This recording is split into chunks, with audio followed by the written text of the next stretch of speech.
মাই last duchess পড়ে তোমরা কে কতটা জানলে তা জানি না, কিন্তু এখানে খুব ভালো করে দেখানো হয়েছে সমাজের একটা দিক, যেখানে একটা মানুষ আরেকটা মানুষকে কিভাবে শাস্তি দিতে পারে শুধুমাত্র তার নিজের স্বার্থের জন্য।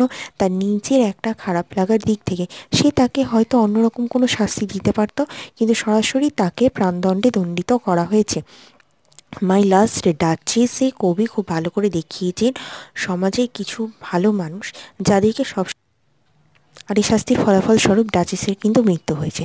কিন্তু এখানে যদি ডিউকে সমস্ত ব্যাপারগুলোকে খুব সাধারণভাবে নিত, তাহলে এই ডাচেসের মৃত্যু হতো না। ডাচেসের মৃত্যুর কারণকে যদি খুব ভালোভাবে দেখা যায়, তাহলে ডিউক কিন্তু ডাচেসের সেই স্বভাবটাকে বুঝতেই পারেনি বা বোঝার চেষ্টাই করেনি। সে শুধুমাত্র নিজের দিক নিয়েই ভেবেছে, নিজের প্রতিপত্তি নিয়েই ভেবে গেছে আর কি। এখানে একটি রিলিজিয়াস ব্যাপারও রয়েছে। তোমরা অবশ্যই এই কবিতার সম্পর্কে যে যা জানো